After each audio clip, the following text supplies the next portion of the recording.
नमस्कार साथियों, GK with Bhanu sir channel में आपका हार्दिक स्वागत है। आज हम आपको बताएंगे साइंस के महत्वपूर्ण क्वेश्चन 45 और उनके आंसर भी बताएंगे साथ में, और जो समझाने वाले होंगे उनको हम समझा भी देंगे अच्छी तरीके से, ताकि भविष्य में जो भी एग्ज़ाम आने वाले हों आपके, तो आप आसानी से वो सवाल कर सकें। और जो हम बताएंगे लगभग जितने पार्ट हमने साइंस के करा दिए हैं, अगर सारे पार्ट आपके कवर होंगे तो साइंस का क्वेश्चन आपका वनडे एग्जाम में उससे बाहर का नहीं आएगा। और लगभग आयोग की परीक्षाओं में, पीसीएस की परीक्षाओं में भी उससे बाहर का क्वेश्चन नहीं पूछेंगे। पूछने को कुछ भी एग्जामिनर पूछ सकता है, बाकी हमने बहुत कुछ बता दिया साइंस के इन सवालों में। तो आप इतना अगर जो हमारा वीडियो जो बता रहे हैं ये सारे वीडियो देख लेंगे, कवर कर लेंगे, तो आपके बहुत सारे जीके के साइंस के क्वेश्चन तैयार हो जाएंगे। साथियों, तो उसी कड़ी का जो साइंस का पार्ट चल रहा था, उसी कड़ी का आगे का पार्ट है जो हम आप लोगों के साथ में शेयर कर रहे हैं, शुरू कर रहे हैं। पहला प्रश्न है, निम्नलिखित 4 ऊर्जा फसलों में से एक की खेती एथेनॉल के लिए की जा सकती है। ऑप्शन ए है जट्रोफा, ऑप्शन बी है मक्का, ऑप्शन सी है पंगामिया, ऑप्शन डी है सूरजमुखी। तो इसका सही आंसर हो जाएगा साथियों, हो जाएगा जेट्रोफा। अगला प्रश्न साथियों, रेशा फसलें निम्नलिखित में से कौन सी हैं? ऑप्शन ए जूट गन्ना अलसी, ऑप्शन बी कपास मक्का तंबाकू, ऑप्शन सी कपास सन जूट, ऑप्शन डी है सन कपास मक्का।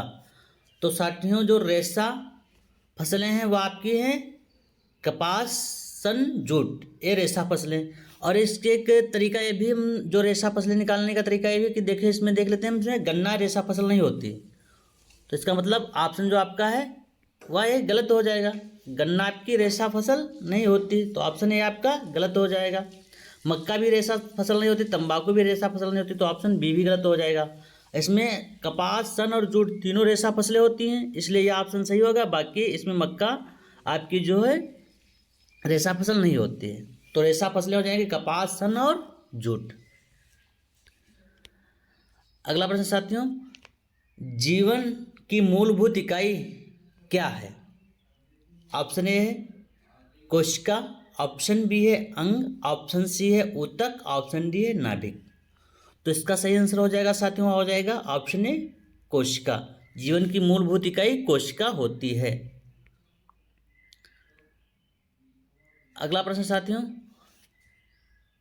कोशिका के बारे में निम्न में से कौन सा कथन सही नहीं है? ऑप्शन ए है कोशिकाओं के आकार और आमाप विशिष्ट कार्य से संबंधित होते हैं, ऑप्शन बी है कुछ कोशिकाओं के बदलते आकार होते हैं, ऑप्शन सी प्रत्येक कोशिका में निष्पादन की अपनी क्षमता होती है, ऑप्शन डी है सभी देह ऊतकों में एक ही प्रकार की कोशिकाएं विद्यमान हैं। तो ऑप्शन ये गलत हो जाएगा, सभी देह ऊतकों में एक ही प्रकार की कोशिकाएं विद्यमान नहीं होती, तो ऑप्शन सही हो जाएगा इसका डी। अगला प्रश्न साथियों, निम्नलिखित में से कौन सा कोशिकांग पादप कोशिका में पाया जाता है किंतु जंतु कोशिका में नहीं पाया जाता है? इसके ऑप्शन देख लेते हैं साथियों। Option A chloroplast, option B है राइबोसोम, ऑप्शन सी है माइटोकॉन्ड्रिया, ऑप्शन डी है एंडोप्लाज्मिक रेटिकुलम। तो इसका सही आंसर हो जाएगा साथियों, हो जाएगा ऑप्शन ए क्लोरोप्लास्ट। अगला प्रश्न साथियों, कोशिका का जीवन अंश जीवद्रव्य कहलाता है या किससे बना होता है? तो ऑप्शन ए केवल कोशिका द्रव्य से, ऑप्शन बी है केवल केंद्रक द्रव्य, ऑप्शन सी है कोशिका द्रव्य और केंद्रक द्रव्य, और ऑप्शन डी है कोशिका द्रव्य, केंद्रक द्रव्य और अन्य कोशिकांग। तो इसका सही आंसर डी हो जाएगा, कोशिका द्रव्य, केंद्रक द्रव्य और अन्य कोशिकांग। अगला प्रश्न साथियों, 80% से अधिक कोशिका में पाया जाने वाला पदार्थ है? तो option A protein, option B है चर्बी, ऑप्शन सी है खनिज, ऑप्शन डी है जल। तो इसका सही आंसर हो जाएगा साथियों, हो जाएगा ऑप्शन डी जल। 80% से अधिक कोशिका में पाया जाने वाला पदार्थ जल होता है। अगला प्रश्न है, निम्नलिखित में से किन कोशिकाओं में नाभिक नहीं होता है? ऑप्शन ए मूल रोम कोशिका, ऑप्शन बी है लाल रक्त कोशिका, ऑप्शन सी है प्लेटलेट, ऑप्शन डी है मोनोसाइट। तो इसका सही आंसर हो जाएगा साथियों, हो जाएगा लाल रक्त कोशिका। लाल रक्त कोशिका में नाभिक नहीं होता है। अगला प्रश्न है साथियों, निम्न में से कौन से कोशिकाओं के आत्मघाती बैग कहे जाते हैं? देख लेते हैं आत्मघाती बैग कहे जाते हैं। Option A lysosomes, option B है राइबोसोम्स, ऑप्शन सी है डिक्टोसोम्स, ऑप्शन डी है फैगोसोम्स। तो इसका सही आंसर हो जाएगा साथियों, हो जाएगा लाइसोसोम्स। लाइसोसोम्स में आत्मघाती बैग कहे जाते हैं। अगला प्रश्न है साथियों, निम्नलिखित कोशिका अंगों में से कौन सा एक अर्ध पारगम्य है? ठीक, अर्ध पारगम्य कौन सा है देख लेते हैं। ऑप्शन ए कोशिका झिल्ली, ऑप्शन बी प्लाज्मा झिल्ली, ऑप्शन सी कोशिका भित्ति, ऑप्शन डी केंद्रक। तो इसका सही आंसर हो जाएगा साथियों, हो जाएगा ऑप्शन ए कोशिका झिल्ली। अगला प्रश्न साथियों, निम्नलिखित में से किसको कोशिका का पावर प्लांट भी कहा जाता है? बहुत इंपॉर्टेंट साथियों, कोशिका का पावर प्लांट भी कहा जाता है। किसको कहा जाता है? ऑप्शन ए है गाल्जी काय को, ऑप्शन बी है माइट्रोकांडिया को, ऑप्शन सी है राइबोसोम को, ऑप्शन डी है लाइसोसोम को। तो इसका सही आंसर हो जाएगा साथियों, हो जाएगा माइट्रोकांडिया को। माइट्रोकांडिया को पावर प्लांट भी कहा जाता है। माइट्रोकांडिया को पावर प्लांट भी कहा जाता है। अगला प्रश्न साथियों, कोशिका का शक्ति स्रोत होता है। कोशिका का शक्ति स्रोत कौन सा होता है साथियों, वो बताना है। तो ऑप्शन ए है माइट्रोकांडिया, ऑप्शन बी है कोशिका भित्ति, ऑप्शन सी है राइबोसोम, ऑप्शन डी है न्यूक्लियस। तो इसका सही आंसर हो जाएगा साथियों, हो जाएगा माइट्रोकांडिया। कोशिका का शक्ति केंद्र भी माइट्रोकांडिया होती है। अगला प्रश्न साथियों, मानव शरीर में मौजूद निम्नलिखित कोशिकाओं में से किसमें माइट्रोकांडिया नहीं पाया जाता है? 4 कोशिकाएं, उसमें आपको बताना है किसमें माइट्रोकांडिया नहीं पाया जाता है। ऑप्शन ए लाल रक्त कोशिका, ऑप्शन बी है यकृत कोशिका, ऑप्शन सी है मांसपेशी कोशिका, ऑप्शन डी है श्वेत रक्त कोशिका। तो इसका सही आंसर हो जाएगा साथियों, हो जाएगा लाल रक्त कोशिका। लाल रक्त कोशिका में माइट्रोकांडिया नहीं होता है। लाल रक्त कोशिका में माइट्रोकांडिया नहीं होता है। अगला प्रश्न साथियों, निम्नलिखित में से कोशिका का नियंत्रक केंद्र भी है। कोशिका का नियंत्रक केंद्र कौन सा है साथियों? तो ऑप्शन ए केंद्रक, ऑप्शन बी है प्लाज्मा, ऑप्शन सी है लाइसोसोम, ऑप्शन डी है क्रोमोसोम्स। तो इसका सही आंसर हो जाएगा साथियों, वो हो जाएगा आपका ऑप्शन ए केंद्रक। ठीक है, कोशिका का नियंत्रक भी कहते हैं किसको? केंद्रक को। अगला प्रश्न है, निम्नलिखित की कोशिका सूक्ष्मतम जीवित कोशिका है।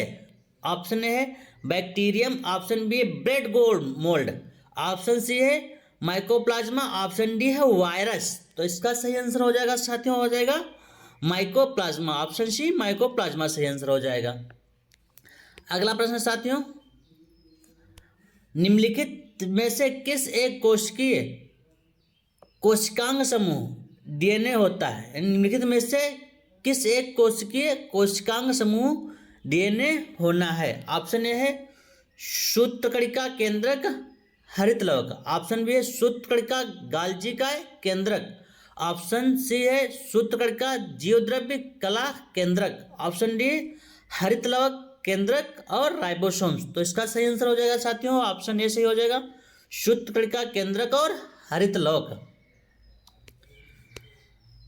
अगला प्रश्न साथियों, डीएनए की पॉलीन्यूक्लियोटाइड श्रृंखला में क्या समाविष्ट होता है? ऑप्शन ए एक नाइट्रोजनी क्षारक, ऑप्शन डी जो है ऑप्शन ए एक नाइट्रोजनी क्षारक डीऑक्सीराइड बोस शर्करा और फास्फेट समूह, ऑप्शन बी है एक नाइट्रोजनी क्षारक, राइबोस शर्करा और फास्फेट समूह। ऑप्शन सी देख लेते हैं साथियों। ऑप्शन सी है डीऑक्सीराइबोस शर्करा, राइबोस शर्करा और फास्फेट समूह। ऑप्शन डी है केवल एक नाइट्रोजन। तो इसका जो सही आंसर हो जाएगा साथियों क्वेश्चन नंबर आपके 17 का, वह हो जाएगा ऑप्शन ए सही, एक नाइट्रोजनी क्षारक, डीऑक्सीराइबो शर्करा और फास्फेट समूह। अगला प्रश्न साथियों 18 नंबर, किस देश की गाय टी कप काऊ के नाम से भी जानी जाती है? मतलब टी कप काऊ, किस देश की गाय टी कप काऊ नाम से भी जानी जाती है? तो ऑप्शन है इसका A Australia, B New Zealand, C Bharat, D Denmark. तो इसका जो है सही आंसर हो जाएगा वह हो जाएगा सी भारत, टी कप काऊ। भारत में साथियों पशु बहुत हैं, गायें बहुत हैं, मगर कम दुधारू हैं गायें। अगला प्रश्न देख लेते हैं, गाय की सर्वाधिक दूध देने वाली नस्ल है? Option A Haryana, option B है अमृत महल, ऑप्शन सी है साहिवाल, ऑप्शन डी है नागौर। तो इसका सही आंसर हो जाएगा साथियों वह हो जाएगा साहिवाल, ऑप्शन सी साहिवाल। साहिवाल गाय जो बहुत ज्यादा दूध देती है। अगला प्रश्न है, थार पारकर किस पशु की नस्ल है? ऑप्शन ए है गाय, ऑप्शन बी है भैंस, ऑप्शन सी है बकरी, ऑप्शन डी है भेड़। तो इसका सही आंसर हो जाएगा साथियों हो जाएगा गाय। थार पारकर किसकी जो प्रजाति या नस्ल है तो वह गाय की है। अगला प्रश्न साथियों, सुजाता किस पशु की प्रजाति है? ऑप्शन ए है गाय, ऑप्शन बी है बकरी, ऑप्शन सी है भेड़, ऑप्शन डी है इनमें से कोई नहीं। तो सुजाता जो साथियों वह है आपकी गाय की एक नस्ल है, सुजाता गाय की नस्ल है। तो ऑप्शन ए सही हो जाएगा, सुजाता गाय की नस्ल है। अगला प्रश्न साथियों, चिकनी अंतर्द्रव्यी जालिका के अनुपूरक कार्यों में से एक पदार्थ है। ऑप्शन ए प्रोटीन संश्लेषण, ऑप्शन बी लिपिड संश्लेषण, ऑप्शन सी है जैव अणुओं का भंडारण, ऑप्शन डी विषैले पदार्थों का निर्विषीकरण। तो इसका सही ऑप्शन हो जाएगा साथियों डी ही हो जाएगा, विषैले पदार्थों का निर्विषीकरण। अगला प्रश्न है,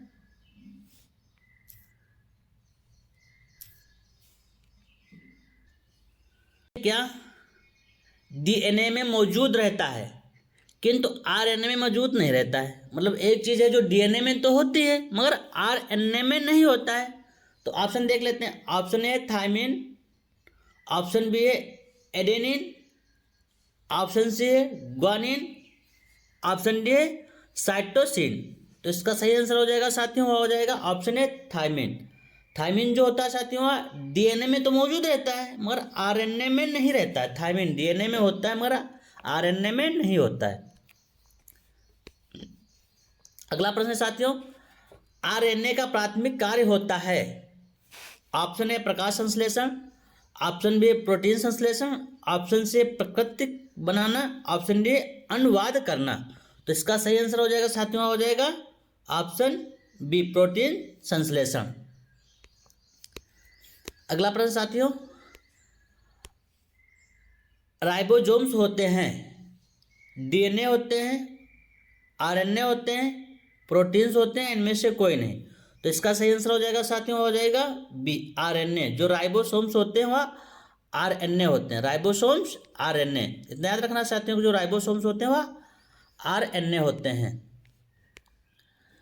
अगला प्रश्न है, आनुवंशिक यूनिट अर्थात जीन होते हैं। ऑप्शन ए केंद्रकीय झिल्ली में, ऑप्शन बी है कोशिका कला में, ऑप्शन सी है लाइसोसोम में, ऑप्शन डी है गुणसूत्रों में। तो इसका सही आंसर हो जाएगा ऑप्शन डी गुणसूत्रों में आनुवंशिक यूनिट अर्थात जीन होते हैं। किसमें? गुणसूत्रों में जीन पाए जाते हैं।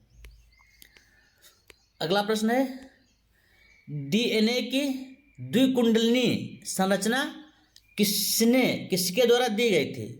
किसके द्वारा दी गई थी? बहुत इंपॉर्टेंट क्वेश्चन है डीएनए की द्विकुंडलिनी संरचना। तो ऑप्शन ए है जैकब तथा मोनोड द्वारा, ऑप्शन बी है वाटसन तथा Crick, option C H G. Khurana, option D उपयुक्त में से कोई नहीं। तो इसका सही आंसर हो जाएगा साथियों हो जाएगा वाटसन तथा क्रिक।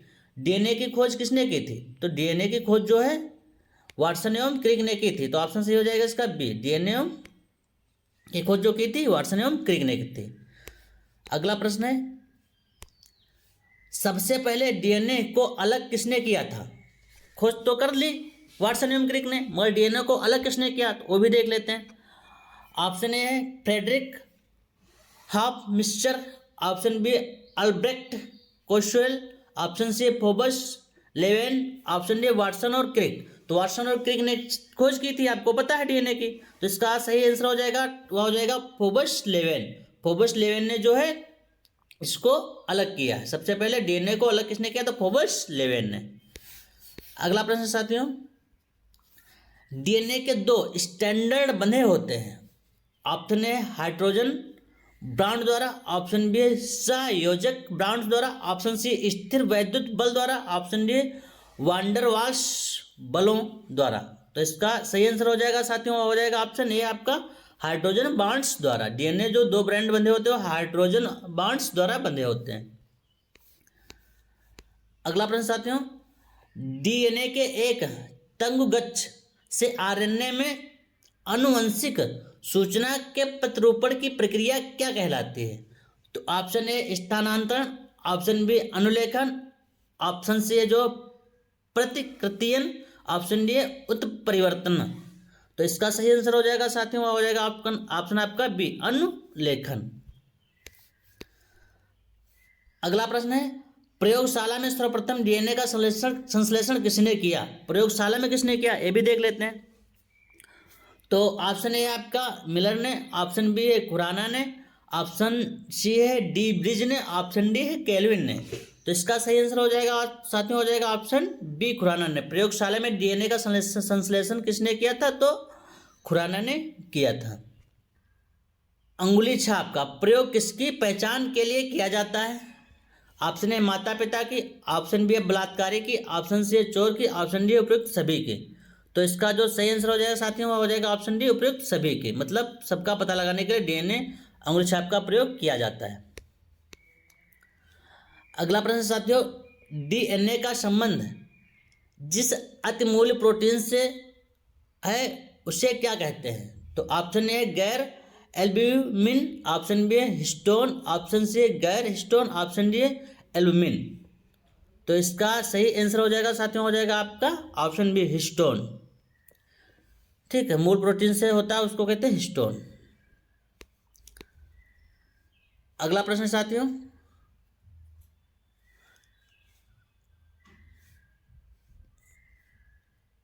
विषाणुओं में होता है ऑप्शन ए केवल डीएनए, ऑप्शन बी केवल आरएनए, ऑप्शन सी केवल डीएनए, ऑप्शन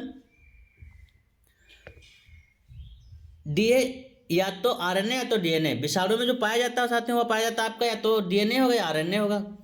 ठीक, दो में से एक ही पाया जाएगा, तो डीएनए होगा या आरएनए होगा। अगला प्रश्न साथियों,